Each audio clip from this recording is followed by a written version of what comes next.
finale to kick off.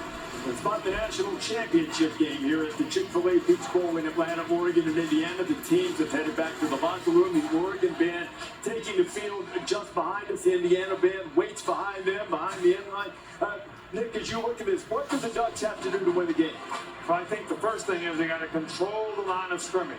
They need to run the ball and to be able to run it offensively, but they got to stop Indiana from running. Explosive plays and turnovers have a lot to do with the outcome of any game, and it'll be critical for both teams in this game.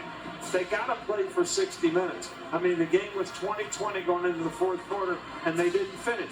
So they need to be able to finish, and they got to control the ball on offense. Their defense, Indiana's defense, just dominated the game in the first game. If they can keep the ball away from Mendoza, that is going to be very helpful in this game for Oregon. Yeah, absolutely. And I think, games like this, especially the way the first one went, the line of scrimmage that you just alluded to, I really don't know how you stop Indiana's offense right now with the way they have that balance. Can they stop that running game and that offensive line the way they're executing? Sometimes we just showed the backs from Oregon.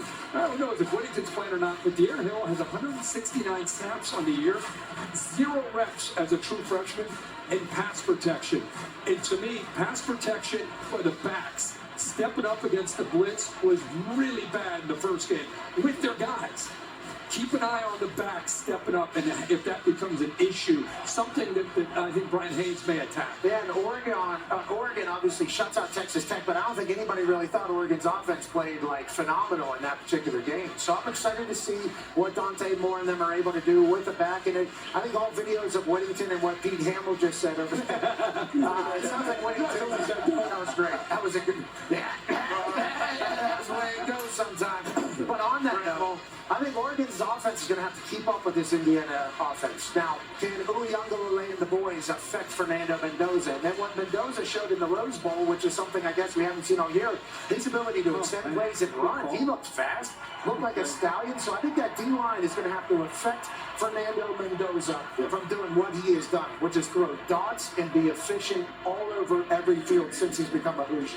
We talk a lot about these players and offense and defense. I think if Oregon's going to win this game, it's going to come down to Dan Lanning and his staff. They're going to have to come up with a game plan that's going to be the best coaching job they've ever done. I mean, because at this point, Indiana is the best team in the college football playoff. They're so dominant. They're like an unstoppable machine. So they're going to have to come up with a defensive scheme to try to confuse Mendoza.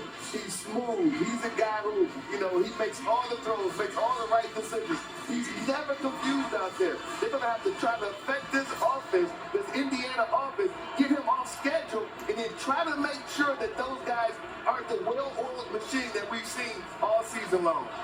I was going to say, I think the emotional part that we talked about this, how fast can Oregon start? Because they're going to come in here and feel like it's us against the world, literally, in this stadium. They need to start fast to get themselves to believe. Yeah, even the seats are red in here, So, I mean, it feels as if this is an Indiana Hoosier night. And for the Hoosiers, for me, if we're talking keys to win, is that what we're talking about? Yeah.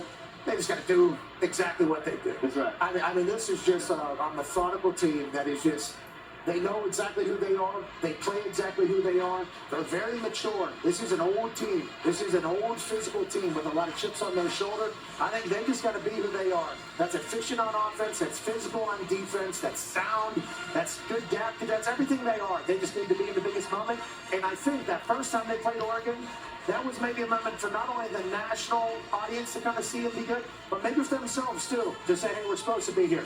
Big game, big game, big game, big game. I think they're ready for it. It's going to be about us. That's what I tell them. If I was the coach of Indiana, I'd say it's going to be about us. It's going to be about what we do. We're going to have to mess the game up to lose. So if we go play our game, we're going to be fine.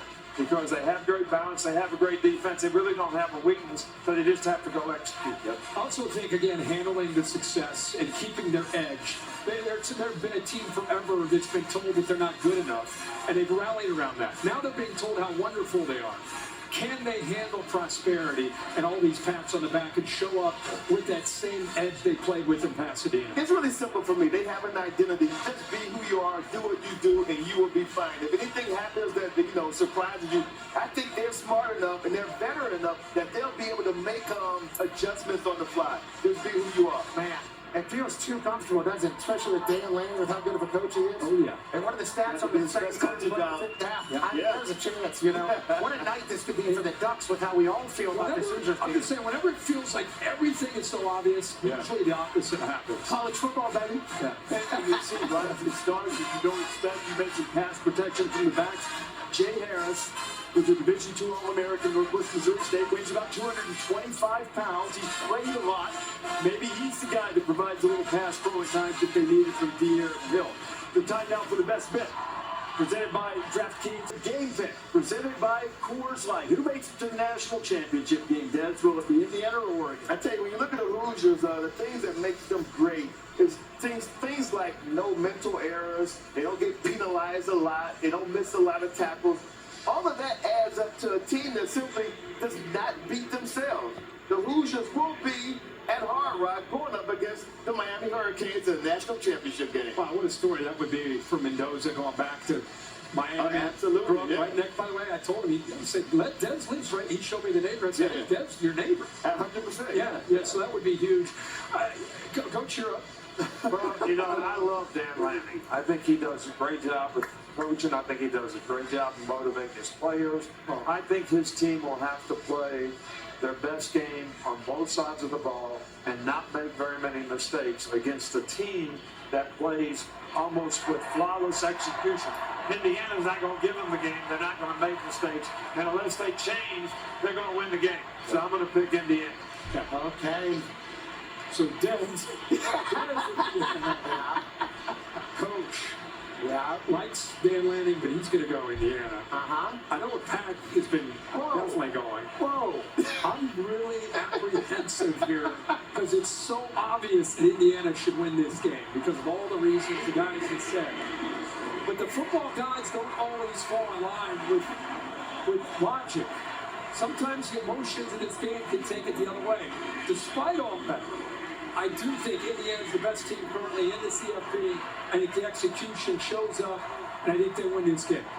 But I'm nervous. Hold on. Okay, all right. I thought you were going to potentially say too, yeah. football gods might bless Dan Lanning and the Oregon Ducks because of how obvious it all feels to all of us. Exactly. And I think the reason why it feels so obvious is because we just watched what they did to Alabama, and then I think people opened their eyes to this Indiana team after they did what they did in the Rose Bowl. Like, that's a big stage, the Rose Bowl, for them to do that. Let's go back and see how they were the rest of the year. Oh, they were like this all year? This team thumps people. This team's efficient on the offensive side. It all feels too obvious as if Indiana is the best team in the country. So maybe Dan Lanning, who's one of the greatest motivators in all of ball, is able to pull from that. Maybe their incredible roster rises to the occasion. There's all those conversations. But the conversations I have most in life are with my wife. And she's a Hoosier through and through.